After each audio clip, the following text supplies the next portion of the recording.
Olá, meu nome é Yausha Montezuma e essa é a apresentação em vídeo do projeto Observação de pacientes no tocante à periodicidade e faixa etária recomendadas para a realização do exame histológico cervical nas consultas ginecológicas, orientado pela doutora Miriam.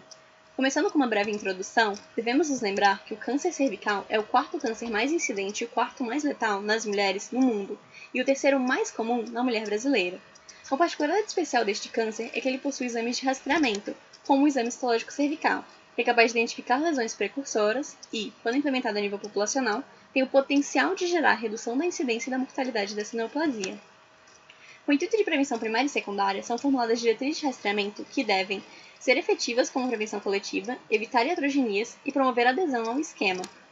A aceitação das estratégias de rastreamento é vital para que tenham sucesso. Sendo assim, é importante conhecer a perspectiva das mulheres sobre o assunto. Esse estudo, portanto, busca identificar e discutir as crenças e atitudes das pacientes no tocante à faixa etária e à periodicidade da realização do rastreamento de câncer cervical. Como métodos, nós temos a coleta de dados entre março e dezembro de 2019 por meio da aplicação aleatória de questionários a pacientes da ginecologia do Hospital Universitário de Brasília que aguardavam atendimento nas salas de espera do hospital. A participação foi voluntária e anônima e independente de queixa clínica. Foram excluídas as menores de 18 anos, as que não queriam participar e aquelas que não concordaram em assinar o termo de consentimento livre e esclarecido. O questionário possuía uma porção inicial sobre dados gerais e depois as perguntas sobre o exame histológico cervical propriamente dito.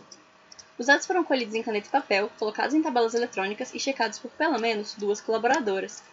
Foram realizados testes de Q quadrado, buscando associações estatísticas entre os dados gerais e as respostas sobre o exame histológico, usando os programas R e Excel e considerando associação significativa quando P era abaixo de 0,05. Os dados foram comparados com a literatura. Esse trabalho foi aprovado pelo Comitê de Ética em Pesquisa da Faculdade de Medicina da Universidade de Brasília. Como resultados, nós tivemos uma amostra de 387 respostas válidas, em que a idade média das participantes era de 45 anos, a maior parte delas era casada ou solteira, e mais de 90% já tinha engravidado. Dentre as que responderam sobre renda, mais da metade tinha entre 1 e 2 salários mínimos por mês. Apenas 12% não realizavam consultas ginecológicas regulares, indo apenas quando tinham queixas, e mais de 77% das que responderam sobre escolaridade tinham feito pelo menos 8 anos de educação formal. Das participantes, mais de 94% já tinham realizado o exame histológico cervical alguma vez na vida. Destas, mais de 65% começaram a fazer o exame antes da idade preconizada pelo Ministério da Saúde, de 25 anos de idade, sendo que 38,5% começaram antes mesmo dos 20 anos. A média de início foi aos 22,96 anos de idade. Sobre o conhecimento, nós temos que apenas 4% sabiam que 25 é a idade de início preconizada, apenas 5% sabiam que 64 é a idade de término preconizada, e quase a totalidade das participantes esperavam uma frequência maior do que a trienal preconizada. Mais de 66% acreditam que o início aos 25 é tardio.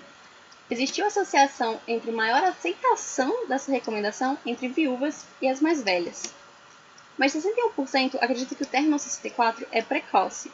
Essa recomendação era melhor aceita pelas menores de 30 anos.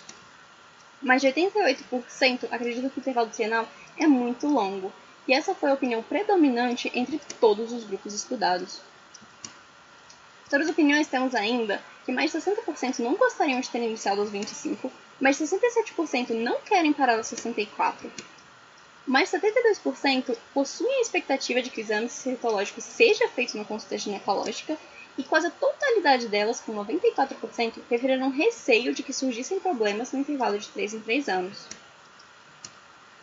Mais de 86% falaram que continuariam frequentando a consulta anual, mesmo sob o esquema trienal.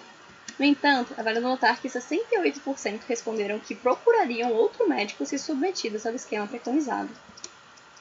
Como conclusão, temos então que existe um claro desencontro entre as expectativas das pacientes e as diretrizes de rastreamento preconizadas pelo Ministério da Saúde, sendo que a maior parte das participantes não conhece as diretrizes no tocante à faixa etária e periodicidade, não se sentem confortáveis ou seguras com essas recomendações, não planejam seguir essas recomendações e buscariam outro provedor submetidos ao esquema, demonstrando a necessidade de incluir e educar as pacientes e de buscar formas de aumentar sua adesão, confiança e satisfação com o seu cuidado e com o sistema.